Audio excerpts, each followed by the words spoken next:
नमस्ते। चलिए आज मानव शरीर की एक तेज और दिलचस्प यात्रा पर निकलते हैं।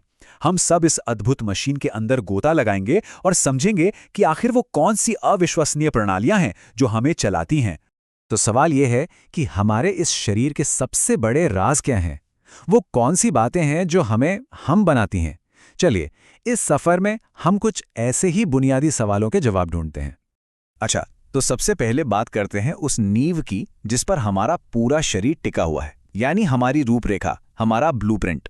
समझना यह है कि आखिर इसकी शुरुआत होती कहां से है। एक वयस्क इंसान के शरीर में पूरी 206 हड्डियां होती हैं। ये सिर्फ एक नंबर नहीं है, बल्कि ये वो ढांचा है जो हमें चलने, दौड़ने और दुनिया के साथ जुड़ने की आज़ादी देता है। यही तो हमारे शरीर का आधार है।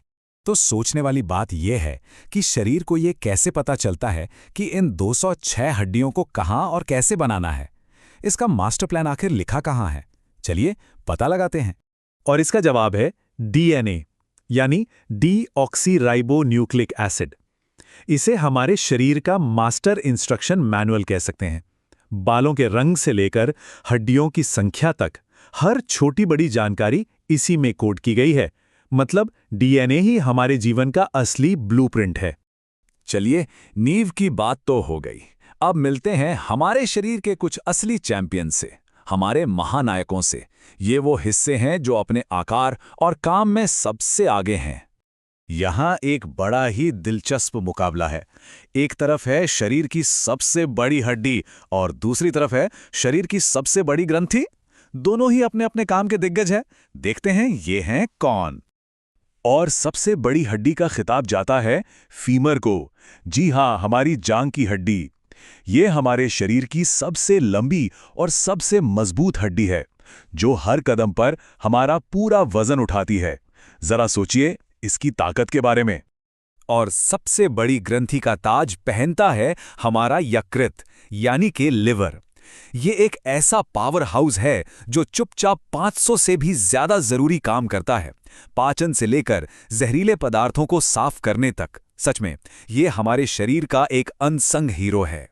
तो चलिए अब शरीर के अंदर थोड़ा और गहराई में चलते हैं और उस अंदरूनी मशीनरी को देखते हैं जो हमें हर पल जिंदा रखती है। देखते हैं कि ये पूरा सिस्टम काम कैसे करता है। ये तीनों मिलकर एक परफेक्ट टीम की तरह काम करते हैं। दिल, जो हमारे शरीर का कभी न थकने वाला इंजन है, वो खून को पंप करता है। फिर यही खून हीमोग्लोबिन के जरिए जिंदगी देने वाली ऑक्सीजन को शरीर के कोने कोने तक पहुंचाता है। और फिर आती है किडनी, जो एक सुपर एफिशिएंट फिल्टर की तरह इस खून को लगातार साफ करती रहती है।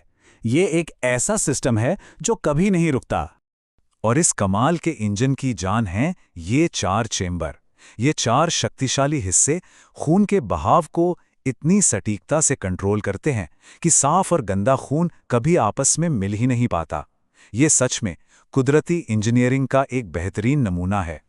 कभी सोचा है कि खून का रंग लाल ही क्यों होता है? इसका राज है हीमोग्लोबिन नाम का एक प्रोटीन। यही वो प्रोटीन है जो ऑक्सीजन को पकड़ता है और इसी की वजह से हमारे खून का रंग गहरा लाल होता है। तो ये सिर्फ एक रंग नहीं, बल्कि जिंदगी की निशानी है। देखिए, हमारा शरीर कोई अलग थलग टापू नहीं है। ये बाहरी दुनिया के साथ लगातार संपर्क में रहता है। आइए देखें कि हमारा स्वास्थ्य बाहरी चीजों से कैसे जुड़ा हुआ है। इसका एक सीधा साधा सा उदाहरण देखते हैं। विटामिन सी, जो हमें अपने खाने से मिलता है, अगर उसकी कमी हो जाए तो स्कर्वी जैसी गंभीर बीमारी हो सकती है। ये बात हमें याद दिलाती है कि हमारा अंदरूनी स्वास्थ्य इस बात पर कितना निर्भर करता है कि हम बाहरी दुनिया से क्या लेते हैं। और हमारा ज्यादातर भोजन आता है पौधों से। प्रकाश संश्लेषण या फोटोसिंथेसिस वो जादुई प्रक्रिया है जिससे पौधे सूरज की रोशनी को हमारे लिए खाने में बदल देते हैं। इसी प्रक्रिया की वजह से हम सब एक तरह से सीधे सूरज की ऊर्जा से ही जुड़े हुए हैं।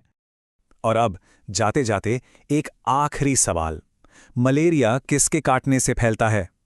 ये सवाल याद दिलाता है कि बाहरी दुनिया से हमारा रिश्ता सिर्फ पोषण का ही नहीं, बल्कि चुनौतियों का भी है। इस पर जरूर सोचिएगा।